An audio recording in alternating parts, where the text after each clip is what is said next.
बच्चों, कैसे हैं आप सभी। उम्मीद करता हूं बहुत अच्छे हैं और पढ़ाई को अच्छे से कंटिन्यू कर रहे हैं। मैं हूं प्रशांत माहेश्वरी और fun with physics YouTube channel पर आप सभी का बहुत बहुत स्वागत है।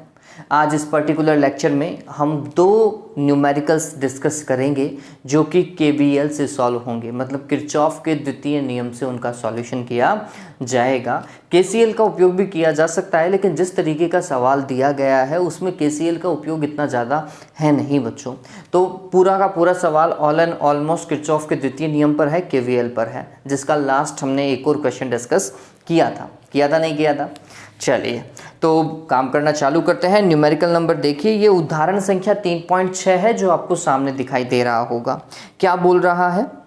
10 वोल्ट तथा नगण्य आंतरिक प्रतिरोध की बैटरी एक घनीय परिपथ जाल के विकर्णत सम्मुख कोनों से जुड़ी हुई है। ये सवाल बोर्ड का सवाल है, ध्यान में रखिएगा। परिपथ जाल में 1 ओम प्रतिरोध के 12 प्रतिरोधक हैं। परिपथ जाल का समतुल्य प्रतिरोध तथा घन के प्रत्येक किनारे के अनुदिश विद्युत धारा ज्ञात कीजिए। देखो क्या बोल रहा है, 10 वोल्ट की बैटरी आपको डायग्राम में दिखाई दे रही होगी और जितने भी प्रतिरोध दिए हुए हैं, किसी के ऊपर वैल्यू नहीं लिखी हुई है, उनके ऊपर धारा लिखी हुई है, वैल्यू किसी पे भी नहीं लिख रखी है। तो वो सारे के सारे 1 ओम के प्रतिरोध हैं, वो फिक्स हैं, ठीक है। और धारा किस तरीके से जा रही है वो पहले से ही डिफाइन किया गया है, चित्र में पहले से ही दिया गया है। नहीं दिया गया होता तो भी हम समझ सकते थे, दिया गया है तो हम उसी के अकॉर्डिंग काम करेंगे, लेकिन अगर नहीं दिया गया होता तो हम कैसे काम कर सकते थे वो भी देख सकते हैं। चलिए तो क्वेश्चन को सॉल्व करते हैं। हमें तुल्य प्रतिरोध निकालना है, इसी के साथ में हर एक भुजा से जाने वाला जो धारा है उसको कैलकुलेट करना है। देखिए मैं ड्रॉ कर रहा हूं, उसको रीड्रॉ कर रहे हैं इस समय, तो एक घन बनाना पड़ेगा, तो जल्दी से एक घन बना देता हूं।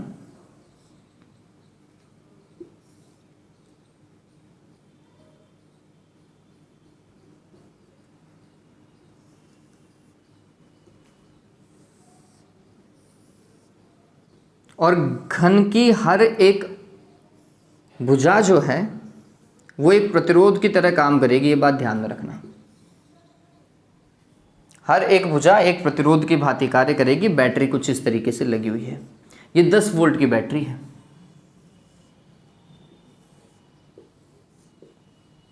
नाम मैंने देखा नहीं है, मैं अपने हिसाब से नाम डाल रहा हूं। A B C D E F G और ये वाला पॉइंट H, ठीक है। ये मैंने मेरे हिसाब से नाम डाल दिया, आप चाहें तो देख सकते हैं, जैसा दिया हुआ होता उसके हिसाब से कर लीजिएगा। मैंने मेरे हिसाब से नाम डाल दिया। धारा यहाँ से जो जा रही है सुविधा के अकॉर्डिंग, या तो आप उस धारा को 6I मान लो या फिर उसी धारा को आप 3I मान लो। कुल धारा को कितना मानना है, 3I या फिर 6I। हम I से भी कर सकते हैं, ये और ध्यान में रखिएगा। तो लेकिन सुविधा के अनुरूप हम उसको चेंज कर लेंगे। अभी क्वेश्चन के अंदर 3I दे रखा है तो मैं इसे 3I से ही समझाने का प्रयास कर रहा हूं। सवाल में यहाँ पे पहले से 3I दे रखा है तो कोई दिक्कत नहीं है। फिर हर एक भुजा पर एक प्रतिरोध लगा रखा है 1 ओम का, 1 ओम के। ये सारे प्रतिरोध जो आपको दिखाई दे रहे हैं ब्लू मार्कर वाले, ये सारे के सारे 1 ओम के प्रतिरोध हैं। 1 ओम लिखने से हमारे लिए सुविधा हो गई। कुल मिलाकर के सभी प्रतिरोधकों का मान जो है वो समान है। वो 1 ओम का भी दे सकता था, 2 ओम का भी दे सकता था, 3 ओम का भी दे सकता था, कितने भी ओम का दे सकता था। बस ये है कि सवाल को सही तरीके से या सुविधा से आसानी से करने के लिए सारे प्रतिरोधक क्या है, समान है। मैं मान करके चल रहा हूं कि हर एक प्रतिरोध को अपन ने कितना लिख लिया, स्मॉल r वाला लिख लिया बच्चों, ठीक है। तो r का मान सवाल में चाहे कुछ भी हो, हम हर एक तरीके के सवाल को सॉल्व कर लेंगे। हाँ, इस सवाल में R का मान कितना दिया हुआ है, 1 ओम दिया हुआ है। किसी अन्य सवाल में शायद ये 2 ओम भी दिया हुआ हो सकता था, ठीक है, वो चेंज कर सकता था R का मान, ठीक। तो हम एक स्टैंडर्ड फॉर्मेट में चलेंगे और उसके बाद में R का मान रख लेंगे। फिर यहां से समझिए बच्चों, 3I धारा जा रही है। ये 3I धारा A पॉइंट पे आते ही गौर कीजिए, इधर भी R है, इधर भी R है, इधर भी R है, 3 समान प्रतिरोध दिखाई दिए। तो ये 3 बराबर भागों में बट गई। 3 बराबर भाग करो इसके, तो कितना जाएगा, इसमें भी आई जाएगा, इसमें भी आई जाएगा और इसमें भी कितना जाएगा, आई जाएगा। चलो अब इस तरफ चलो। इधर B पॉइंट पे आते ही ये धारा 2 भागों में बटी, एक इधर और एक इधर, और दोनों ही प्रतिरोध समान थे, तो हमने बोला कि इस तरफ भी आई ही जा रहा है, और अगर इधर देखते तो इधर भी कितना जाता, आई ही धारा जाती। यहां से चलो H पॉइंट पे ये आई धारा जो है, सॉरी मैं थोड़ा गलत हूं, आई धारा जा रही है तो आधी हो जानी चाहिए ना, 2 बराबर भागों में बांटना है। चलिए H पॉइंट पे देखिए, यहाँ पे प्रतिरोध नहीं बनाया, ये 1 ओम का प्रतिरोध है, मतलब R ओम का प्रतिरोध मान लीजिए, और यहाँ पर भी R है, इधर भी R है, धारा कितनी भाई, यहाँ पर भी I/2 जाएगी, इधर भी कितनी जाएगी, I/2, आधी हो जानी चाहिए ना, 2 बराबर भागों में बढ़ जानी चाहिए। इधर चलो, इसमें देखेंगे तो इधर भी धारा जाएगी और इधर भी उतनी ही धारा जाएगी, तो समान भागों में बांटो, तो इधर भी I/2 है तो इधर भी कितना है, I/2 है। हो गया काम। चलो अब इसी पॉइंट से देख लेते हैं, इधर से I/2 आ रही है, इधर से I/2 आ रही है, तो इसमें कितनी जाएगी, I जाएगी, है ना। चलिए अब देखो क्या होगा, इधर से देखो, इस वाले से I/2 इधर से, I/2 इधर से, तो इसमें कितनी जाएगी, I जाएगी, क्या जुड़ जानी चाहिए। ऐसे ही I/2 इधर से, I/2 इधर से, तो इसमें कितनी जाएगी, I जाएगी क्या। धारा इस तरीके से जस्टिफाई की गई है। 6I से कैसे करेंगे ये आपके ऊपर छोड़ रहा हूं, 6I लिख दीजिएगा, 6I को भी इसी तरीके से बांटिएगा, तो 3 बराबर भागों में बांटोगे तो 2I यहाँ पे, 2I यहाँ पे, 2I यहाँ पे, फिर यहाँ पर वो 2 बराबर भागों में बटेगी, तो 2I का 2 बराबर भाग मतलब इसमें भी I जाएगा और इसमें भी I जाएगा, फिर आगे जाकर के वापस से 2I में कन्वर्ट हो जाएगा। ठीक है, तो 6I वाला आप खुद कीजिएगा, 6I वाला आप खुद कीजिएगा, उससे करने की कोशिश कीजिएगा, मैं आपको किताब वाला ही पैटर्न बता रहा हूँ। तो ये 3I गई, यहाँ से I, यहाँ से I और यहाँ से I, तो इसमें वापस से कितनी आ गई, 3I, इसी तरीके से फ्लो हो रही है। ठीक है, ये बैटरी कितने वोल्ट की, 10 वोल्ट की। कुल धारा अगर सवाल में देखूं, कुल धारा E इक्वलेंट अगर मेरे को पता है तो वास्तविकता में 3I है, कुल धारा 3I थी। कुल बैटरी का विद्युत वाहक बल कितना है, 10 वोल्ट है, ये मेरे को पता है, ये मेरे को पता है। इस परिपथ का तुल्य प्रतिरोध जो ज्ञात करना है, R इक्वलेंट क्वेश्चन मार्क। ठीक, एक कॉन्सेप्ट हमेशा अपने दिमाग में रखिएगा बच्चों, क्या भाई, तुल्य विद्युत वाहक बल बराबर क्या होना चाहिए, कुल प्रतिरोध को गुणा कर दो कुल धारा से। ठीक है, ये बात हमेशा ध्यान में रखिएगा। ये क्या होता है, कुल प्रतिरोध गुणा कुल धारा बराबर जितना विद्युत वाहक बल हमने दिया, यही वास्तविकता के अंदर KVL है। चलिए, ये कॉन्सेप्ट है जिसका हम उपयोग करेंगे सवाल में। चलो कोई भी एक लूप उठा लो, कोई भी एक लूप उठाओ, हर एक लूप से आंसर आने वाला है।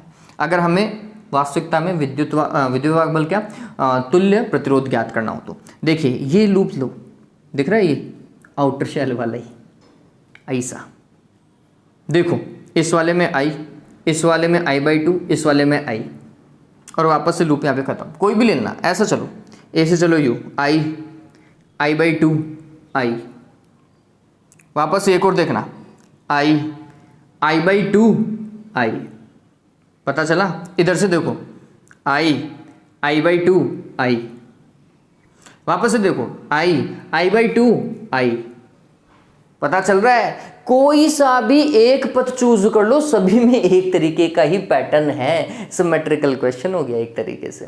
ठीक है, तो हमने बहुत सिंपल सा लिया, एक छोटा सा लूप ले लिया इसका, ये वाला ABCD वाला। ठीक है, तो हमने लिखा लूप कौन सा है, ABCDA में, किस नियम से, यूजिंग KVL। हाँ भाई, यूज करो। तो अगर हम लूप के अकॉर्डिंग चलते हैं तो एक ही बैटरी है, यहाँ पर E लिख लेता हूँ, E इक्वलेंट है ये, है ना। तो एक ही बैटरी, उसके प्लस के टर्मिनल से आप बाहर निकल रहे हो, तो हमने देखा कि वास्तविकता में ये E इक्वलेंट है प्लस का, है ना। 10 वोल्ट लिख लीजिएगा डायरेक्टली, कोई दिक्कत नहीं है, मैं तो एक फॉर्मेट बनाने की कोशिश कर रहा हूँ, पता चल गया। चलो अब चलो, लूप ऐसे जा रहा है, धारा ऐसे जा रही है, विभवांतर कितना होगा, IR। फिर लूप ऐसे गया, धारा भी ऐसे ही जा रही है, विभवांतर कितना हुआ, देखो भाई IR/2 हो जाएगा, क्या गुणा ही तो करना था। लूप ऐसे जा रहा है, धारा भी ऐसे ही जा रही है, विभवांतर कितना हुआ, IR। पता चला क्या, इसमें कोई दिक्कत नहीं होनी चाहिए, नहीं है। चलो सॉल्व करो, IR 2IR में IR/2 जोड़ो, कितना आएगा रे, 5/2 IR। आ गया क्या, आ गया।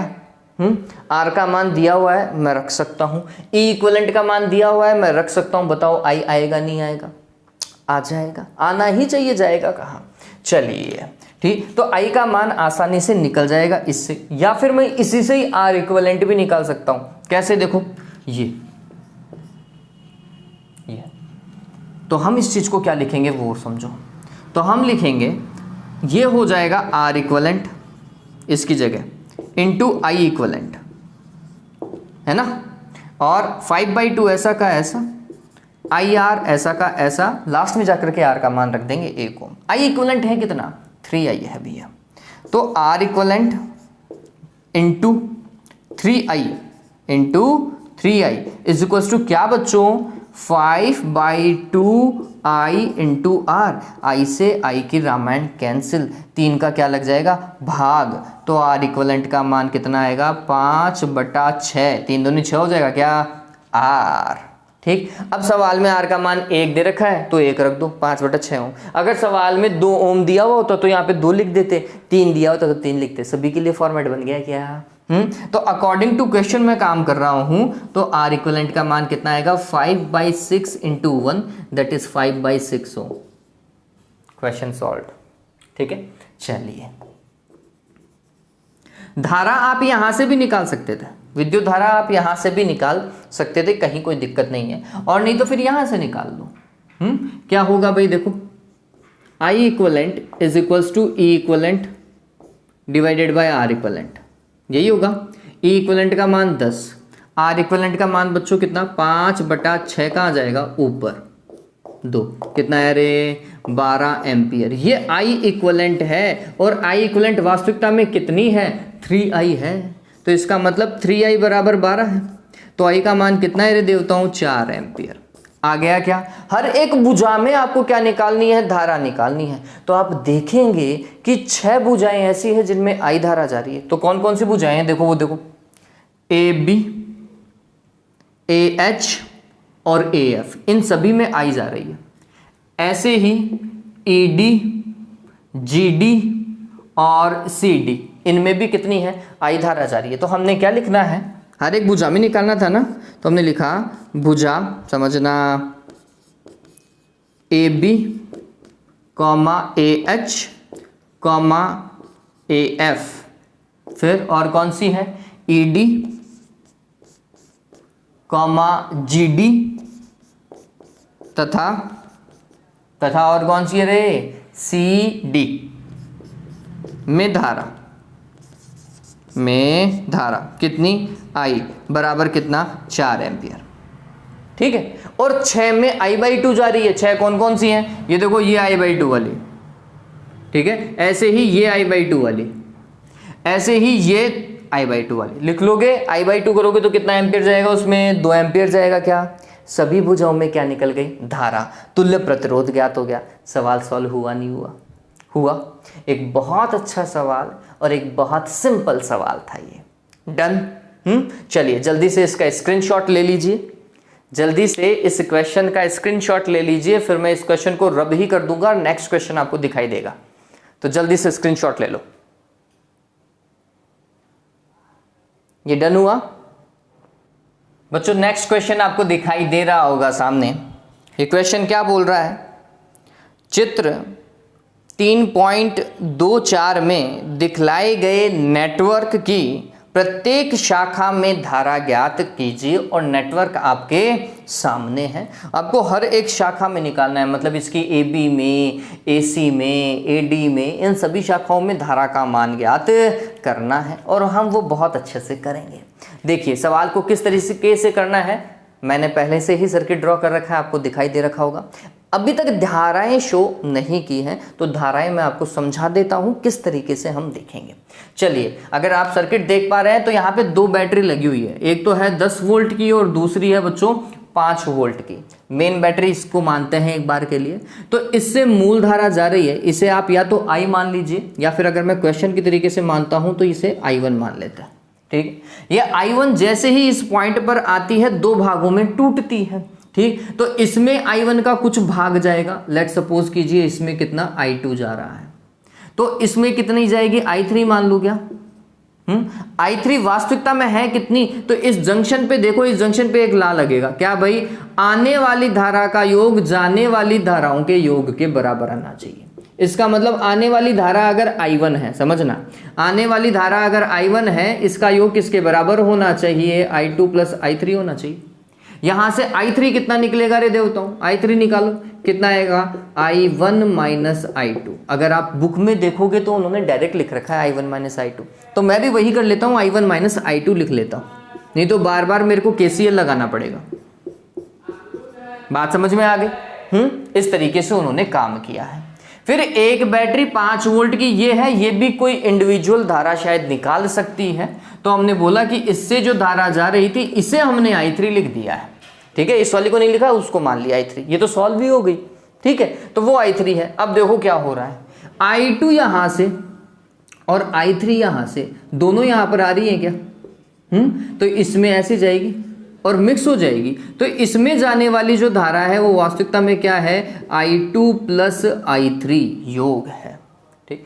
अगर इस बैटरी से I1 धारा ऐसे जा रही है तो मतलब इस शाखा में आने वाली धारा भी कौन सी होनी चाहिए बच्चों, I1 होनी चाहिए, ठीक है। गौर कीजिए, I2 प्लस I3 इधर आई, ठीक, उसका कुछ भाग इधर चला गया, तो इधर कितना भाग चला गया, आंसर हमने बोला कि शायद x है। x को कैलकुलेट कर लो, क्या भाई, आने वाली धारा का योग जाने वाली धाराओं के योग के बराबर होना चाहिए। तो आने वाली धारा कौन सी, I2 प्लस I3, जाने वाली धाराएं कौन सी, I1 प्लस x, तो x का मान कितना हुआ रे देवताओं, घटा दो इसको, क्या आएगा, I2 प्लस I3 माइनस का I1 हो जाएगा क्या, तो इस x की जगह में ये मान ही रख देता हूं, नहीं तो मेरे को ये KCL लिखना पड़ेगा, I2 प्लस I3 माइनस का I1, ठीक है, ये धारा है, इधर लिख दे क्या, I2 प्लस I3 माइनस का I1, ठीक है, ये लो, ये धारा जा रही है। फिर गौर करना, ये धारा ऐसे आ रही, इसमें कितनी जाएगी, ये बात हमेशा ध्यान में रखो, अगर इस बैटरी से I3 निकली है तो इस बैटरी में आनी भी कितनी चाहिए थी, I3। तो इस पूरे को अगर सॉल्व करके ये बिल्कुल जस्टिफाई हो रहा है, आने वाली धाराओं का योग अगर I3 आ रहा है, तो मतलब आपने सर्किट बिल्कुल सही रचा है, और मेरे हिसाब से ऐसा ही है बच्चों। देखो, इधर से ये आ रही है, इधर से ये आ रही है, ये माइनस का था I1, ये प्लस का I1 कैंसिल हो जाएगा, ये I2 माइनस का, ये I2 प्लस का कैंसिल हो जाएगा, बच गया क्या, I3 कहाँ चली गई, इधर। मतलब सर्किट में कहीं कोई दिक्कत नहीं है, धाराओं का क्रम बिल्कुल सही दर्शा रखा है। बात समझ में आ गई, डन। चलो अब इस सवाल को सॉल्व करने की कोशिश करते हैं। सवाल के अंदर हम KVL लगाएंगे और KVL लगा करके हमें ये सारे मान बहुत आसानी से प्राप्त हो जाएंगे। आप बहुत सारे लूप देख सकते हैं यहाँ पर, जो सिंपल से लूप है उनको यूज़ करेंगे। देखो A B C A, एक तो ये लूप यूज़ कर लेना, एक ये यूज़ कर लेना A D C A, ये वाला यूज़ कर लीजिएगा, और फिर चाहें तो ये वाला लूप यूज़ कर लो, अदरवाइज ये सिंपल पड़ेगा ये वाला। और उस लूप को यूज़ करने के लिए मैं यहाँ पर X पॉइंट बोल देता हूँ, ठीक है। तो ये वाला पॉइंट ऐसा हम यूज़ कर लेंगे, है ना, डन हुआ। चलो काम करना चालू करें क्या, काम करें, ऑलराइट। देखिए, तो सबसे पहले हम लूप ले रहे हैं A B C A।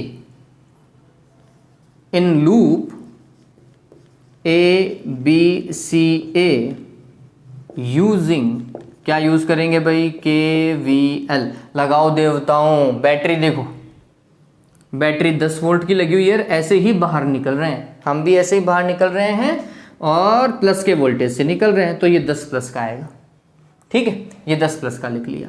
बराबर देखो, बैटरी का काम हो गया।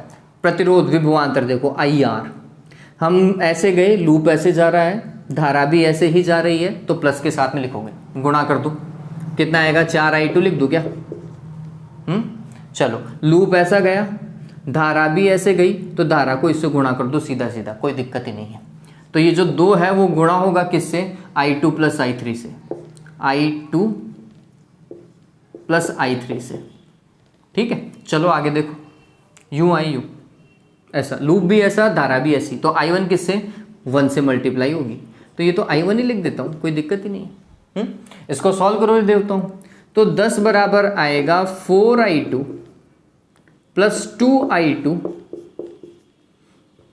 प्लस 2i3 और प्लस का i1। बताओ भाई है क्या? रीअरेंज कर सकते हैं, शफल कर सकते हैं इसको। तो इसको हमने लिखा, i1 को पहले लिखा 10 बराबर i1 प्लस देखो 6i2 है ना, और प्लस 2i3। बताओ भाई सही है क्या? चलो इसको यहीं छोड़ देते हैं। क्या करेंगे, 2 लाइन छोड़ देंगे ताकि हम इसे सॉल्व कर पाएं अगर कुछ आगे चेंजेस करना पड़े तो। ठीक है, देखो दूसरा लूप ये वाला दिख रहा है ये। इस लूप में चलेंगे। कौन सा है?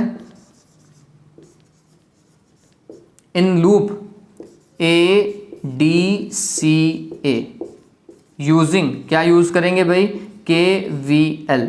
और देखो भाई किस तरीके से काम किया जाएगा। देखो इस लूप में चले तो वापस से बैटरी यही है और इसके इसी टर्मिनल से प्लस वाले से ही बाहर निकल रहे हो तो प्लस का 10 लिखना भाई। तो ये प्लस का 10 लिख लिया मैंने। ठीक है, बराबर देखो बराबर में क्या होगा। चलिए ऐसा गए, धारा की दिशा भी यही थी और लूप भी ऐसा ही जा रहा है तो इसको इससे डायरेक्ट गुणा कर दो, है ना। तो ये हो जाएगा 4i1 माइनस i2। डन। चलो ऐसा गए, फिर यूं देखो हम ऊपर की ओर जा रहे हैं, धारा नीचे की ओर आ रही है। हम ऊपर की ओर, धारा नीचे की ओर, विपरीत अभी टकरा गए ये तो माइनस के साथ में लिखोगे। तो 2 को मल्टीप्लाई करो किससे रे देवताओं? i2 प्लस i3 माइनस का i1 से। ठीक है, चलो अब ऐसे चलो यू धारा की दिशा और लूप की दिशा एक ही है तो फिर ये i1 प्लस का, पहले भी प्लस का ही आ रहा था, इस वाले में प्लस का ही था। ठीक है, सॉल्व करो इसको। कितना आएगा रे? 4i1 आएगा क्या? 4i1 माइनस का 4i2 माइनस का 2i2, अरे यही है ना। फिर ये माइनस का 2i3 और ये माइनस माइनस प्लस हो जाएगा, प्लस का 2i1 और इधर 1i1 पहले से। गौर कीजिए 3i1 तो यहाँ पे आ गए और 4i1 यहाँ पे। टोटल कितने रे? 7i1। कितने? 7i1 यहाँ पे। डाउन। क्लियर। चलिए आगे चलो देवताओं, आगे क्या दिख रहा है हमें? देखो इधर i2 माइनस का 6i2 और माइनस का 2i3। बताओ बैठा कुछ काम? बैठ रहा है? चलो गौर करो इसमें दिखाई दिया कुछ? कॉमन फैक्टर देखो, ऐसा का ऐसा, बस ये प्लस के यहाँ माइनस का है, ये प्लस का है, ये माइनस का है। अगर मैं इक्वेशन को ऐड कर दूं, इसे इक्वेशन नंबर 1 बोल देते हैं, इसे इक्वेशन नंबर 2 कर देते हैं और दोनों को क्या कर देते हैं? ऐड कर देते हैं। अगर इन दोनों को ऐड कर दिया जाए तो इससे ये कैंसिल, है ना, इससे ये कैंसिल। बच गया कौन रे? एक तो ये i1 और एक ये 7i1। कितना हुआ? 8i1 हो जाएगा क्या? हो जाएगा रे देवताओं। तो हम क्या कर रहे हैं? इक्वेशन फर्स्ट प्लस इक्वेशन 2 कर रहे हैं। ये करने पर क्या होगा? 10 और 10 कितने हो जाएंगे? 20 बराबर कितना? i1 और 7i1 8i1। डायरेक्ट लिख रहा हूं। अब ये तो कैंसिल हो गए ना, छोड़ो। i1 का मान कितना आया? 20/8। इसका मतलब 10/4, इसका मतलब 5/2 एम्पियर लिख दूं क्या? ये किसका मान है? i1 का। i1 आ गया। चलो एक आ गया तो फिर तो लास्ट वाले ऐसे ही आते रहते हैं। i1 आ चुका है। आगे देखो और कैसे निकालेंगे? i2 कैसे निकालेंगे? ये देखो ये वाला, ये लूप पकड़ो ऐसा। ये लूप क्यों बोल रहा हूँ? क्योंकि यहाँ पे i3 यूज तो हुआ है लेकिन कोई प्रतिरोध नहीं है, तो i3 का तो कोई लॉजिक ही नहीं बैठेगा अगर मैं लूप बनाऊंगा, है ना। तो ये समीकरण बहुत सिंपल बनेगा जिससे हम किसका मान निकाल लेंगे? i2 का मान आसानी से निकाल लेंगे। ठीक है, तो ये इसके लिए इक्वेशन बना दूं क्या? इस तरफ इधर एक और इक्वेशन बना देते हैं। ठीक है, तो अपन ने बोला loop ADXBA, in loop ADXBA using क्या यूज करोगे? KVL लगाओ भाई। ऐसा चल रहा है AD, इसमें बैटरी है, बैटरी 5 वोल्ट की है और आप ऐसे ही निकल रहे हो, ऐसे निकल रहे हो तो प्लस का 5 लिख लीजिएगा। बराबर देखो ऐसे गए, धारा की दिशा में ही जा रहे हैं तो ये क्या होगा, डायरेक्ट गुणा हो जाएगा। तो I1 माइनस I2 को गुणा किया किससे बच्चों, 4 से, ठीक है। फिर ऐसे गए U, अगर ऐसे जा रहे हैं बच्चों तो I3 का तो कोई कंपोनेंट ही नहीं है, इधर आ जाओ डायरेक्ट, धारा की दिशा ऐसे और हम ऐसे आ रहे हैं, उल्टा माइनस का लिखा जाएगा, माइनस का 4I2, ठीक है। चलिए देखो क्या हो रहा है, 5 is equals to 4I1 minus 4I2 और माइनस का 4I2 कितना हो जाएगा रे देवताओं, माइनस का 8I2 आ गया।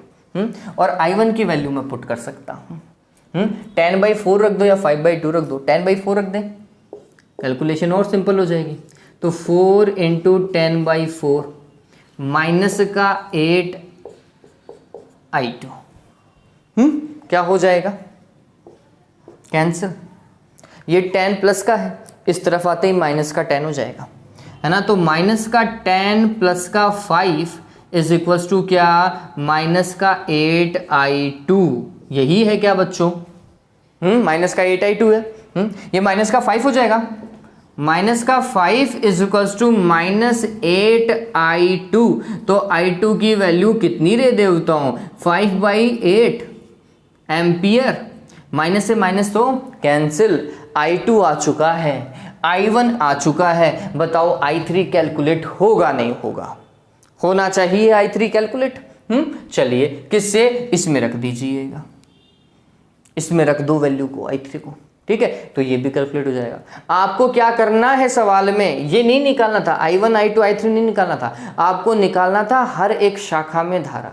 तो आपको इसमें भी धारा निकालनी पड़ेगी, इसमें भी धारा निकालनी पड़ेगी, इसमें भी निकालनी पड़ेगी, इसमें भी निकालनी पड़ेगी, इसमें भी निकालनी पड़ेगी, सभी में निकालनी पड़ेगी जिन जिन में प्रतिरोध है, ठीक है। तो I1 I2 और I3 निकालो, ये तो टास्क है ही, इसके बाद में सभी में निकालिएगा धारा कितनी बह रही है, सभी में निकालनी है, ठीक है। ये ध्यान में रखना बच्चों, क्लियर हो गया है। ये I3 निकाल लोगे ना इससे, इससे निकाल ही लीजिएगा, कैलकुलेशन थोड़ी बहुत हो सकती है लेकिन पैटर्न यही है।